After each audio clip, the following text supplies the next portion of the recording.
दिल्ली के अमर कॉलोनी से आई एक दिल दहला देने वाली खबर ने राजधानी की सुरक्षा व्यवस्था पर गंभीर सवाल खड़े कर दिए हैं। एक आईआरएस अधिकारी की 22 वर्षीय बेटी जो यूपीएससी की तैयारी कर रही थी, उसकी हत्या कर दी गई और शुरुआती जांच में दुष्कर्म की आशंका भी जताई जा रही है। और सबसे चौंकाने वाली बात यह है कि इस जघन्य वारदात में शक घर के ही एक पूर्व घरेलू सहायक यानी नौकर पर जताया जा रहा है, जो कुछ समय पहले तक उसी घर में काम करता था। एक रिपोर्ट के अनुसार दिल्ली एनसीआर में लगभग 15% से 20% चोरी और हत्या के मामले में घर का ही कोई पुराना या मौजूदा कर्मचारी शामिल पाया जाता है। पुलिस आंकड़े ये भी बताते हैं कि 80% से ज्यादा मामले में जहां नौकर ने अपराध किया, उनका पुलिस वेरिफिकेशन ही नहीं कराया गया था। रिवेंज क्राइम के ग्राफ में पिछले 5 सालों में 10 से 12% की बढ़ोतरी भी देखी गई है, जहां छोटी सी बात पर नौकर हिंसक हो जाते हैं। आज हमारे साथ वरिष्ठ पत्रकार नागेंद्र भाटी जी हैं, जिनसे हम बात करेंगे कि आखिर एक घरेलू सहायक इतना खूंखार कैसे हो गया कि उसने बदले की आग में एक मासूम की जान ले ली। सर, सबसे पहले आप ये जो पूरा मामला आया है, आप इसको समझाइए, क्योंकि आपने ग्राउंड जीरो से वहां जाकर इस मामले को देखा है, छानबीन की है, तो आपको क्या नजर आया, क्या दिखा कि ये वारदात कैसे हुई? देखिए राज, जो शख्स है जिसने इस पूरी वारदात को अंजाम दिया है, वो 1.5 महीने पहले तक यही काम करता था इनके घर में एक घरेलू सहायक के तौर पर। उसके बाद लगभग 1.5 महीने पहले उसे निकाल दिया गया। अब सबसे बड़ा सवाल यह है कि उसे निकाला क्यों गया।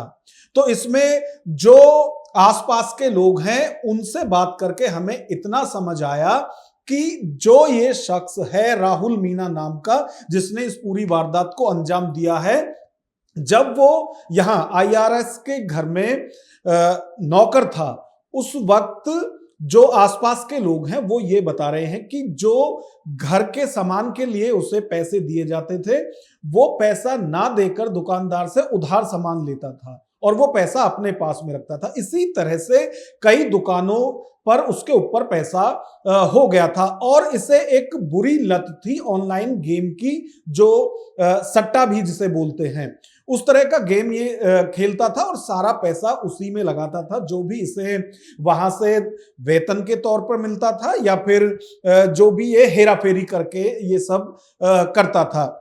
जब इन हरकतों का मालिक को पता चला, यानी आईआरएस अफसर जो हैं उनको पता चला, तो उन्होंने इसको नौकरी से 1.5 महीने पहले निकाल दिया था। अब यदि बात करें, वो बुधवार में फिर वापस आता है दिल्ली, और जो पुलिस की जांच है उसमें यह पता चलता है कि जब ये अलवर का रहने वाला है, राजस्थान के अलवर का रहने वाला है और रायगढ़ वहां पे थाना है जिस क्षेत्र का ये रहने वाला है, वहां से ये आता है। और जब यहाँ की पुलिस की वहां बात होती है तो पता चलता है कि वो अपने पड़ोस में भी एक महिला के साथ रेप करके, यौन शोषण करके, और फिर दिल्ली ये भागकर आता है। और जब दिल्ली में जो आईआरएस का घर है वहां सीसीटीवी कैमरे लगे हुए हैं बाहर, उसमें इसकी पहचान हुई है और जो मालिक थे इनके पुराने, उनकी तरफ से ये पुख्ता किया गया कि ये वही राहुल मीणा है जो 1.5 महीने पहले तक उनके घर में काम करता था। अब आप देखिए कि वो पूरे इत्मीनान के साथ, पूरे आराम से इस पूरे जो हत्याकांड है इसको अंजाम देके गया। उसको ये पता था कि जो घर के मालिक हैं वो सुबह वॉक के लिए जाते हैं या जिम के लिए जाते हैं, तो उसने वो 6 बजे के आसपास वहां पहुंचता है, सारा देखता है कि अब वो चले गए हैं, अब घर में कोई भी नहीं है। उसको ये तक भी पता था कि बेटी जब घर में अकेली रहती थी तो वो उसके जो पेरेंट्स हैं वो लॉक करके चाबी कहाँ रख के जाते थे, क्योंकि इसके बाद एक घरेलू सहायिका जो काम करने वाली थी घर में, वो भी आती थी खाना बनाने या दूसरे काम के लिए, तो इसलिए चाबी वहां पर वो छोड़ कर जाते थे। ये वहां से चाबी लेता है, फिर अंदर जाता है और घटना को अंजाम देता है। शुरुआती जो खबर आई थी उसमें ये कहा गया था कि यौन शोषण भी इसकी तरफ से किया गया है, और उसके बाद जो फोन का चार्जर होता है उससे गला जो घोटा गया है उस लड़की का। तो आप ये देखिए कि किस तरह की उसकी सोच है कि 12 घंटे के अंदर वो 2 वारदात करता है और उसके बाद भी उसको जरा भी किसी तरह का डर नहीं है। यदि आप उस घर को देखोगे जिस घर में इसने इस घिनौनी वारदात को अंजाम दिया है, सिक्योरिटी के लिए बाहर जो लॉक सिस्टम लगा हुआ है उसमें जब तक अंदर से कोई नहीं खोलेगा पहचान करने के बाद, तब तक अंदर घर में एंट्री नहीं है। लेकिन अब किस तरह से इसने खोला है, क्योंकि ये पहले वहां काम करता था तो इसके पास इसका भी कुछ पहले से ही जुगाड़ था या क्या था, वो जब केस की जांच होगी तो आगे पता चलेगा। लेकिन आप ये देखिए कि जिस लड़की को इसने मारा है वो भारत का सुनहरा भविष्य था। वो दिल्ली से आईआईटी ग्रेजुएशन पास आउट है और यूपीएससी की तैयारी कर रही थी, और जो आसपास के लोग हैं जो अच्छे से उन्हें जानते हैं उनको ये उम्मीद थी कि वो एक बड़ी अधिकारी बनती, लेकिन उससे पहले ही इस घटना को अंजाम दिया गया और आज एक होनहार बेटी हमारे बीच में नहीं है। ये जो घटना बताई जा रही है अमर कॉलोनी की है। अमर कॉलोनी को सिक्योरिटी के तौर पर सबसे अच्छी कॉलोनी भी बताया जाता है, माना जाता है। सोचने वाली बात यह है कि एक आरोपी उस कॉलोनी में घुसता है, उस घर में घुसता है, वारदात को अंजाम देता है और वहां से निकल जाता है, और हम लोग सिर्फ अपने एक यानी कि सीसीटीवी पर निर्भर होकर रह जाते हैं। हमारी अपनी कोई पर्सनल सिक्योरिटी नहीं बची है कि अगर माता पिता घर से बाहर जा रहे हैं तो उन्हें अपनी बेटी को बताना चाहिए था कि किससे उन्हें मिलना है, नहीं मिलना है, बाहर सिक्योरिटी गार्ड रहा होगा। तो हम इतना नजरअंदाज क्यों कर रहे हैं इनको? देखिए, जो अभी तक जांच में सामने आया है कि क्योंकि जब उसको ये सब पता था, वहां 8 महीने लगभग इसने काम किया था और 1.5 महीने पहले ही उसे नौकरी से हटाया गया था। अभी तो ये भी कंफर्म नहीं है कि उसने जो घर में एंट्री की है वो लूटपाट के मकसद से की थी या फिर उसका मकसद हत्या करना ही था। ये भी अभी साफ नहीं है। गिरफ्तारी उसकी हो चुकी है, इस पर पूरी जांच पुलिस की तरफ से की जा रही है। देखिए, जहां तक सिक्योरिटी की बात है, जब जब इस तरह के मुद्दे उठते हैं तो यही कहा जाता है कि पुलिस हर इंसान के पीछे रहकर सुरक्षा नहीं दे सकती है, लेकिन पुलिस का डर और खौफ इस तरह के क्रिमिनल माइंडेड जो लोग होते हैं उनके अंदर होना चाहिए। यह भी उतनी ही सच्चाई है। आप सबकी सुरक्षा नहीं कर सकते हर इंसान के साथ रहकर, लेकिन क्रिमिनल्स के अंदर खौफ जरूर होना चाहिए। और मुझे लगता है कि या तो देखिए अभी उसकी मानसिकता क्या है। आप यदि कोई भी सामान्य अपराधी कोई क्राइम करता है तो वो उस क्राइम से बचकर कहीं सुरक्षित जगह ढूंढता है, लेकिन इस पर्टिकुलर केस की यदि बात करें तो वो अलवर में एक क्राइम करके आता है और फिर कहीं सेफ जगह जाने से अलग वो एक और क्राइम करता है और वहां से लूटपाट करके भी ले जाता है। बहुत सारी चीजें इसमें हैं। सिर्फ ना तो पुलिस की ही जिम्मेदारी है, लेकिन जो सोसाइटी है इसमें उसको भी अहम भूमिका निभानी होगी। हमें सिर्फ अपने घर का ही ख्याल नहीं रखना है, पड़ोस में भी क्या हो रहा है उस पर भी नजर रखनी होगी। और आपको याद होगा कि ये बात पूर्व आईपीएस किरण बेदी ने भी कहा था जब दिल्ली में अभी ब्लास्ट हुए थे लाल किले के बाहर। तो उस वक्त ये कहा गया था कि जो वो लोग जहां रह रहे थे वहां किस तरह से वो सारा जो विस्फोटक है उसको इकट्ठा कर रहे थे। तो ये यदि हम सिविक सेंस अपना जागृत करें, उसके हिसाब से यदि हम काम करें तो हमें पता होना चाहिए कि आस पड़ोस में भी क्या हो रहा है। और आप ये देखिए कि इतने सीसीटीवी वहां पर लगे हुए थे, जो अपराधी है उसको इतना पता था कि वो पकड़ा जाएगा। तो इसमें यह भी हो सकता है कि वो हत्या के मकसद से ना गया हो, उसको इतना पता था कि एक बड़ा अधिकारी है और घर में पैसे ये सब कुछ होंगे, तो उसे छुपने के लिए या सेफ जगह जाने के लिए पैसों की जरूरत रही होगी। हो सकता है इसलिए भी वो अंदर गया हो और अंदर जो परिस्थिति बनी हो उसके हिसाब से ये क्राइम हुआ हो, मर्डर हुआ हो। रेप के लिए भी अभी जो धाराएं हैं उसमें चार्ज किया गया है, लेकिन अभी पुष्टि नहीं हुई है कि यौन शोषण भी हुआ है या नहीं हुआ है। लेकिन जिस तरह से जो पुलिस की तरफ से बयान दिया गया उसमें यह कहा गया है कि संघर्ष जरूर हुआ है। जो लड़की थी उसने खुद को बचाने की काफी कोशिश की थी। ये जो शरीर पर चोट के निशान है उससे इतना पता चलता है। और आप ये देखिए कि जो ये राहुल मीणा है जिसने इस घटना को अंजाम दिया है, वो इतना बेखौफ था कि जब उसके जूते और कपड़ों पर खून लगा है तो उसने जूते और कपड़े घर में ही चेंज किए हैं और उनको वो वहीं छोड़कर दूसरे कपड़े पहनकर गया। और ये सीसीटीवी में भी दिख रहा है कि वो जब एंट्री करता है तो उसकी पैंट वाइट है और जब वहां से निकलता है तो ब्लैक पैंट है। ये सारी चीजें पुलिस की जांच में अब तक आ चुकी है और पुलिस का दावा है कि उनके पास पुख्ता सबूत हैं कि ये सारा क्राइम उसी की तरफ से किया गया है।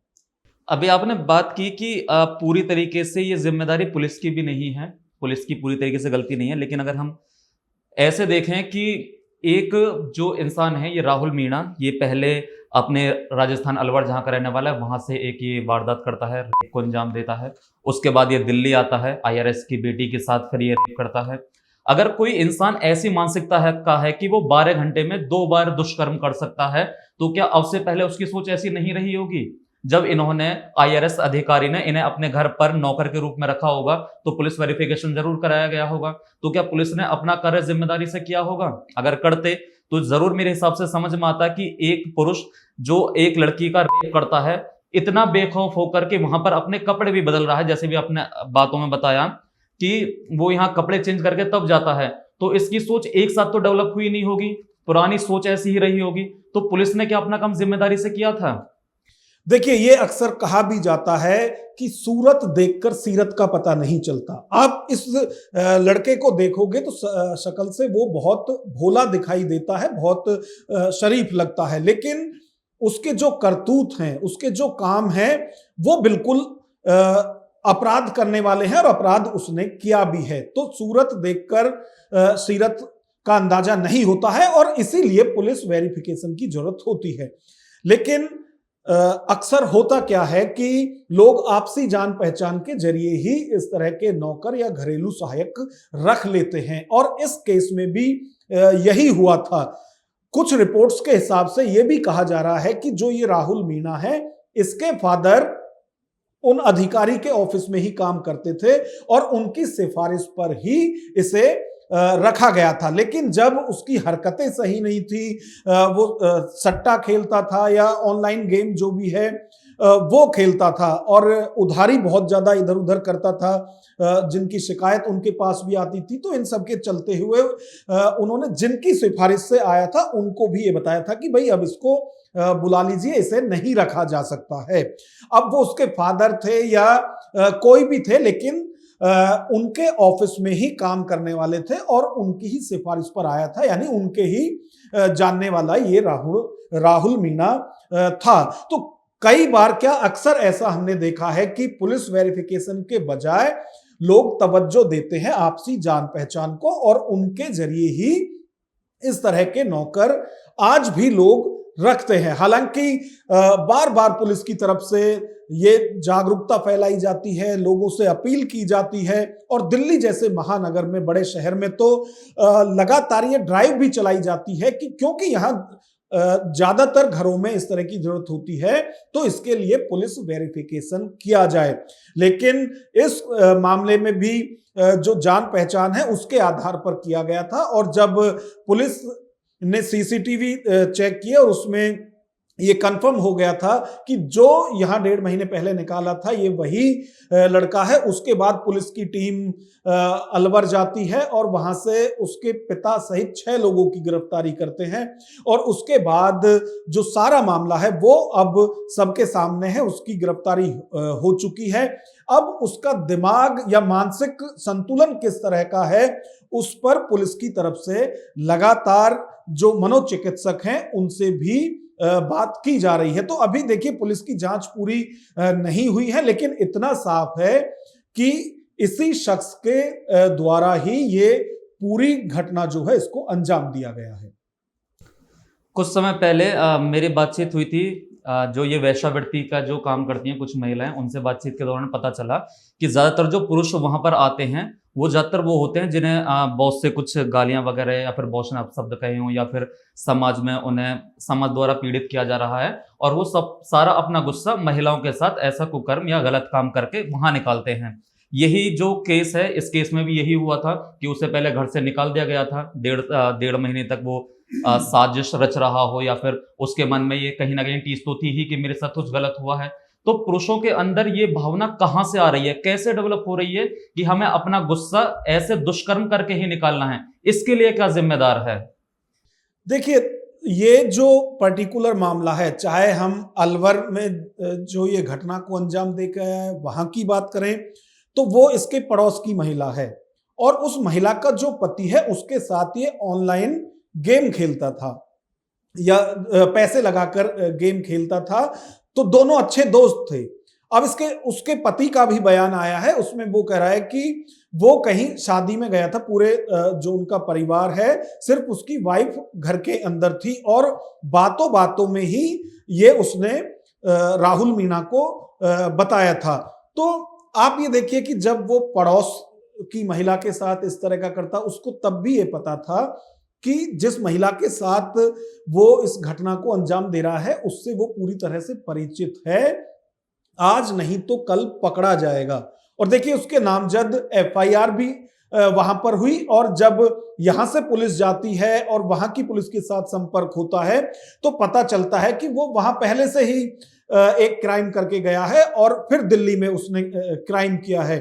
तो देखिए, कोई भी क्राइम या खास तौर से यदि यौन उत्पीड़न की बात की जाए तो ये सब है दिमाग की ही उपज है, और इस तरह के लोगों को पहचाना नहीं जा सकता है आसानी से, क्योंकि ये बहुत अच्छे तरीके से लोगों के बीच में रहते हैं, अच्छे बनकर रहते हैं, लेकिन जैसे ही मौका मिलता है वो इस तरह की घटना को अंजाम दे देते हैं। लेकिन इसका बचाव सिर्फ यही है कि हमें खुद भी और हमारे परिवार के जो भी लोग हैं सबको एजुकेट किया जाए कि इस तरह की परिस्थिति में किस तरह से बचा जा सकता है या फिर ऐसे लोगों से दूर रहा जा सकता है। ये तो साफ है कि ये मामला सिर्फ दिल्ली के एक पॉश एरिया का नहीं है, बल्कि पूरे देश के लिए एक चेतावनी भी है। क्या हम अपने घरों में भी सुरक्षित हैं? क्या सिस्टम अपराध होने के बाद ही जागता है? अब जरूरत सिर्फ कड़े कानूनों की नहीं, बल्कि उनके सख्त पालन, जागरूकता और जिम्मेदारी की भी है। आप इस पूरे मामले पर क्या सोचते हैं? क्या ऐसे मामलों को रोकने के लिए सख्त वेरिफिकेशन सिस्टम की जरूरत है? हमें कमेंट में अपनी राय जरूर लिखिए। बाकी वीडियो अगर आपको पसंद आई हो तो चैनल को सब्सक्राइब करना ना भूलें।